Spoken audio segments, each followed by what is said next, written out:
Akkam jirtu kabajamtoota daawwattoota keenya oduu amma nu dhaqqabe kana kan isinitti himu Andammaqaa Nagaasaati.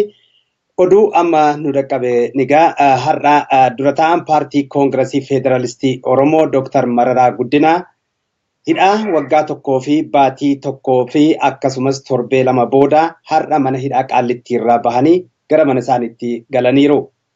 Dr. Mararaan akkuma uummanni koo mana hidhaa na baasa jedhan qabsoo qeerroo fi uummanni Oromoo taasisaniin har'a bahuu danda'aniiru. Egaa nutis akka tuutaa OMN'tti injifannoo qeerroo fi uummanni Oromoo galmeesse kanatti baga gammaddan jenna.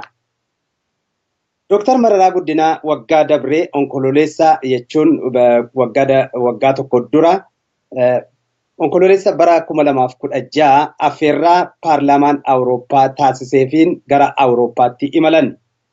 Sadaasa 29 bara 2016 turtii isaanii xumuranii sadaasa 30 bara 2016 balalii sa'aatii 8 booda akkuma Finfinnee gahaniin mana isaaniitii qabamanii mana hidhaatti darbaman. Egaa turtii waggaa kana tokkoo fi baatii tokko olii kana keessatti Dr. Mararaa fi hidhamtoonni siyaasaa hedduun akka hiikaman dhiibbaan gama uummata Oromoo fi keessattuu qeerroon taasifamaa ture hedduudha. Egaa Dr. Mararaan kanarratti bara sirna darbe keessattis waggaa 7 fi baatii 8 mana hidhaa turuun isaanii kan yaadatamudha.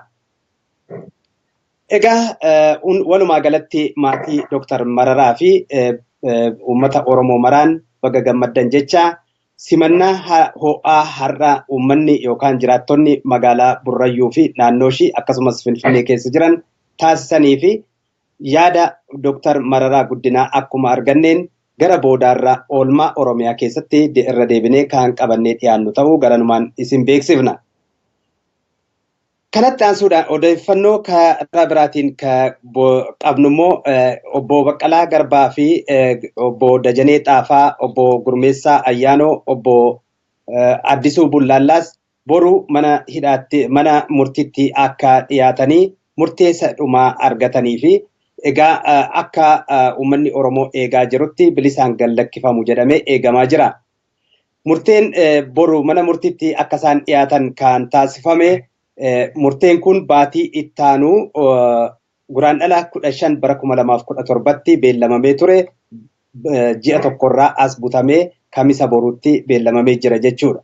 Kanaaf uummanni Oromoo hooggantoota kanaafis ganama mana murtii lidataatti dhiyaatee murtee darbuu fi akkasumas haala adeemsa dhaddacha sanaa akka hordofan garanumaan odeeffannoo nu dhaqqabe isiniin geenye jirra. Karaa biraatiin gara keessattuu himatamtoota tuuta yookaan galmee obbo Gurmeessaa Ayyaanoo jalatti obbo Baqqalaa Garbaa fa'aa dabalatee himataman keessaa himatamtoonni 9 har'a bahuun isaanii marsaa kanaan akka gadhiifaman hubannee jirra. Isaan keessaa namoonni 4 galmee gara obbo Baqqalaa Garbaa fa'itti ka deebi'an obbo Bayyanaa Ruudaa, obbo Tasfaayee Liiban, obbo Darajjee Margaa, obbo Geetuu Girmaa qofatu gara obbo Baqqalaa fa'itti deebi'ee jira. Isaan kun namoota 8 bor dhiyaatu jechuudha. Egaa isa kanas akkasuma duukaa buunee kan simbiraan geenyu ta'a.